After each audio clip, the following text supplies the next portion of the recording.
How to spot a fake pair of UGG slippers. Hey everybody, I'm Massimo. Welcome back to the only channel on YouTube that covers in-depth videos of cars, fashion, and lifestyle, the Show Me channel. Today, we're going over these bad boys. These are some of the most popular pairs of slippers. The UGG Tasman slippers are probably the most popular pair of slippers out there at the moment. And a lot of you guys are wondering how to spot a fake one. So without further ado, be sure to like and share for that YouTube algorithm, as well as subscribe. Any support would just be awesome.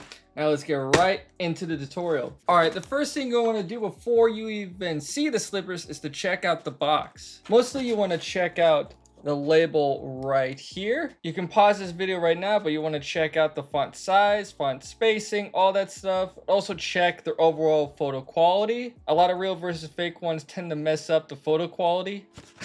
Like a real pair is nice, sharp, and crisp, while a fake one is going to be pretty blurry and muddy. Another thing they mess up is just the quality of the box too. And fake ones, they'll come in and the box will be completely flimsy. Here's a good example of real versus fake right off the UGG website this time. As you can see, the real box, everything is nice and stiff, while the fake one, everything is kind of torn and tattered. Now, obviously, this is not the case for everybody. Some people get a box, it's completely smashed by accident. But yeah, most of the time, the box is going to be nice, clean, and straight. Alrighty, opening up the box and getting the sneaker in hand. Now, the first thing you want to do is just get a feel for it. These slippers are pretty light and made with pretty good quality. So if you grab them and they feel really, really heavy, and you just give it a quick quality look and it looks completely off, good sign that it's fake. Key details with UGG slippers or any UGG boots in general is to grab it and try to flex it. If you flex it and able to bend it at like a 90-degree angle, great sign that it's fake. Here's an example of what we're looking for. So you want to grab the tip and just bend it up a little bit. The midsoles, the soles for UGG slippers and boots are very, very sturdy. So if you could fold it easily, that's a great sign that it's a fake. Next thing you're going to want to check is the bottom of these slippers and just kind of get a note of the pattern. Once again, very nice and crisp with the molding of these slippers. If you get them and they're all kind of like flattened out, and also if you check the lines and they're all kind of frilled up, good sign that it's a fake.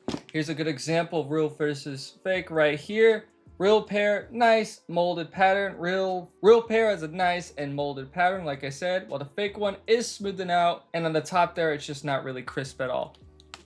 Next thing you also want to check is the stitching, specifically right here on the top. Once again, the quality on UGGs are really, really nice. So you want to look for nice, straight patterns, nothing like frailed up or anything. If you get the slipper and the stitching just kind of goes in all sorts of directions, great sign is a fake. Once again, here's an example. Fake pair right there. It's all crooked up, uneven, terrible. The next thing you want to check is the logo on the inside. Right there, the UGG logo. This one's all fuzzy, but you can see right there. So I want to check once again for just the crispness of it. As you can see, the UGG is very defined. It is on the thinner side, while fake pairs are going to look really, really muddy.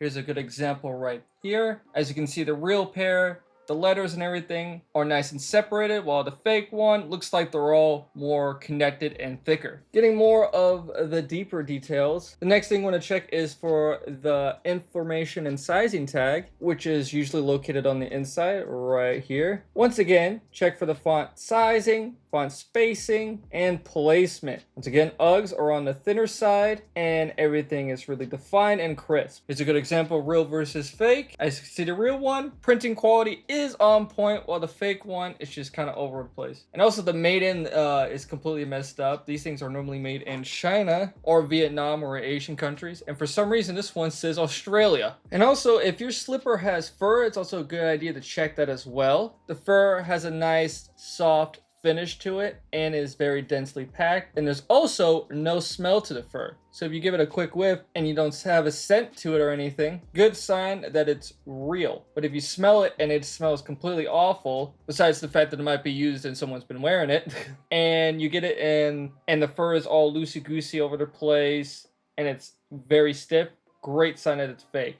Here's a good example of what I'm talking about. Fake pair, once again, fur is just all over the place, while real pair, nice, densely packed, all that fun stuff. The last thing I like to check, and this one I've thought of, is just how the shoe sits on a flat surface. What you're going to do is take the box, grab your slipper, and put it on a flat surface. As you can see, it's pretty much flat up until the toe, where it has a slight bend up. If you put it on a flat surface and the thing comes completely up or is completely flush to the ground, really good example. And yeah, and then also this last part is just to check out the seller. Where did you buy the slipper? Do you have any proof of purchase, something like that? Trying to get a story going. If you notice the story's a little inconsistent or something and it's just not adding up, good sign they're probably lying to you and trying to sell you a fake. And yeah, I think that's all there is to it, to how to spot a fake UGG slipper. What did you guys think about it? Comment down below your opinion, like and share for that YouTube algorithm, and last but certainly not least, subscribe. I'll see you guys in the next video.